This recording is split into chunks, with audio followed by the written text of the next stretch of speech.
చెరుకూరి రామాజీరావు స్మారక తెలంగాణ రాష్ట్ర under 8, 10, 12 బాలబాలికల athletic championship ప్రేరణగా తీసుకొని మరింత మంది ఛాంపియన్లను వస్తారని జాతీయ బ్యాడ్మింటన్ చీఫ్ కోచ్ ఈనాడు సిఎస్ఆర్ కార్యక్రమం లక్ష బ్రాండ్ అంబాసిడర్ పుల్లెల గోపిచంద్ అన్నారు. ప్రతిభాన్వేషణకు ఇది మంచి అవకాశమని తెలిపారు. పుల్లెల గోపిచంద్ బ్యాడ్మింటన్ అకాడమీ ఈనాడు లక్ష ఆధ్వర్యంలో ఆదివారం గచ్చిబౌలిలోని గోపిచంద్ అకాడమీలో రామాజీరావు స్మారక అథ్లెటిక్స్ పోటీలు జరిగాయి. 469 మంది చిన్నారులు పాల్గొన్న ఈ టోర్నీని గోపిచంద్ ప్రారంభించారు.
Granules India pharma limited executive director Uma Chigurupati, ALG hospitals cardiologist Anuj Kapadia, Pragathi athletic chief coach లక్ష, మోటార్ నాగపూరి రమేష్, తెలంగాణ అథ్లెటిక్స్ సంఘం కార్యదర్శి సారంగపాణి తదితరులు ఈ కార్యక్రమంలో పాల్గొన్నారు. సందర్భంగా గోపిచంద్ మాట్లాడుతూ తెలంగాణ రాష్ట్ర చిన్నారులకు అథ్లెటిక్ ఛాంపియన్షిప్ నిర్వహిస్తుండటం సంతోషకరం. అకాడమీలో ఈ రోజు కోసం ఎప్పటినుంచో కలకంటున్న రాష్ట్రంలోని అన్ని జిల్లాల నుంచి చాలా మంది పిల్లలు చురుగ్గా టోర్నీలో పాల్గొంటున్నారు. తల్లిదండ్రులు ఉత్సాహంగా చిన్నారులను తీసుకొచ్చారు. ప్రతిభావంతుల అన్వేషణకు ఇది మంచి అవకాశం. ఈ టోర్నీ చిన్నారులకు ప్రేరణగా నిలుస్తోంది. రానున్న రోజుల్లో ఇలాంటి మరిన్ని టోర్నీలు నిర్వహించాలి. అద్భుతమైన ఈ టోర్నీని స్ఫూర్తిగా తీసుకొని మరింత మంది ఛాంపియన్లు వస్తారని ఆశిస్తున్నా అని తెలిపారు. ప్రతి చిన్నారికి ఆడుకునే అవకాశం కల్పించడమే లక్ష్య ఉద్దేశం. ఈ టోర్నీలో 8, 10, 12 వయోపరిమితి విభాగాల్లో పిల్లలు పాల్గొంటున్నారు. చిన్నారులకు ఉచిత భోజనం, పథకాలు, నగదు బహుమతులు అందిస్తున్నాం. తెలంగాణ, ఆంధ్రప్రదేశ్లో ప్రతిభ చాటిన క్రీడాకారులకు లక్ష్య ద్వారా ఉపకార వేతనాలు ఇస్తున్నాం. అత్యుత్తమ ప్రతిభావంతులకు హైదరాబాద్లో ఉచిత భోజనం, అంతర్జాతీయ స్థాయి శిక్షణ అందజేస్తున్నాం. ఇప్పటికే ఒలింపిక్స్, ఆసియా స్థాయి క్రీడాకారుల్ని లక్ష తీర్చిదిద్దింది. తెలుగు రాష్ట్రాల్లోని ప్రతిభావంతుల్ని ప్రోత్సహిస్తున్న ఈనాడుకు కృతజ్ఞతలు. లక్ష్య ప్రాజెక్టు తెలుగు రాష్ట్రాలకే కాదు దేశానికి ఆదర్శంగా నిలుస్తోంది. ఎంతోమంది గ్రామీణ, పేద ప్రతిభావంతుల్ని గుర్తించి వెలుగులోకి తీసుకొస్తుంది.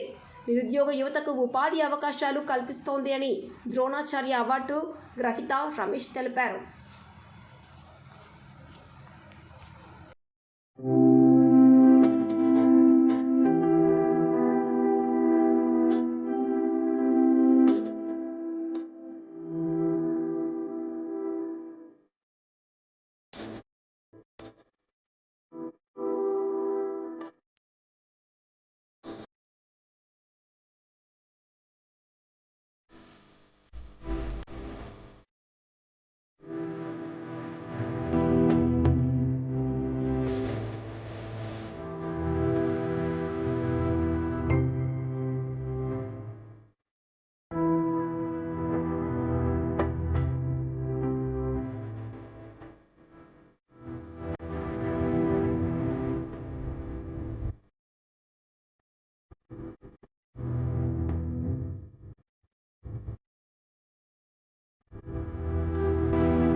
వీడియో మీకు నచ్చినట్లయితే ప్లీజ్ లైక్ చేయండి, షేర్ చేయండి, కామెంట్ చేయండి.